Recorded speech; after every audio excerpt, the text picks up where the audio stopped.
जो लोग ज्यादा सोचते हैं उन्हें एक कहानी सुनाता हूँ। ये कहानी पूरा सुन लिए तो चिंता करना छोड़ दोगे, तो सुनो। एक छोटे से गांव में आरव नाम का व्यक्ति रहता था।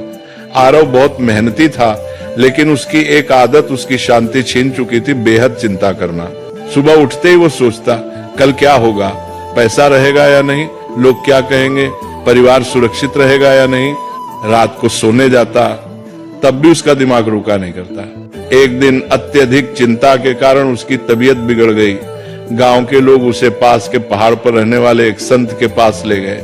संत बहुत सरल जीवन जीते थे, न ज्यादा बोलना न ज्यादा सोचना। आरव ने संत से कहा, महाराज, मेरा मन कभी शांत नहीं होता, मैं हर समय डर और चिंता में रहता हूँ। संत मुस्कुराए और पास रखी एक मिट्टी की मटकी उठाई। उन्होंने कहा, इस मटकी को पानी से भर दो।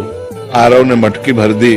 फिर संत बोले, अब इसे सिर पर रखो और चलो, लेकिन एक शर्त है, अगर एक बूंद भी गिरी तो तुम असफल हो जाओगे। आरव पूरी तरह मटकी पर ध्यान लगाकर चलने लगा।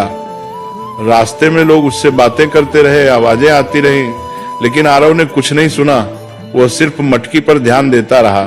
कुछ देर बाद संत ने कहा, रुको, अब बताओ रास्ते में कितने लोग मिले। आरव बोला, महाराज, मुझे कुछ पता नहीं, मैं तो बस मटकी बचाने पर ध्यान दे रहा था। संत ने शांत स्वर में कहा, यही संत होने की शुरुआत है। जब ध्यान जरूरी चीज पर होता है तो बेकार की आवाजें अपने आप चुप हो जाती हैं। तुम्हारी चिंता इसलिए है क्योंकि तुम उन चीजों पर ध्यान दे रहे हो जो अभी हुई ही नहीं। फिर संत ने आगे कहा, जो तुम्हारे हाथ में है कर्म, उसे ईमानदारी से करो। जो तुम्हारे हाथ में नहीं, भविष्य से भगवान पर छोड़ दो। यही संत का मन है।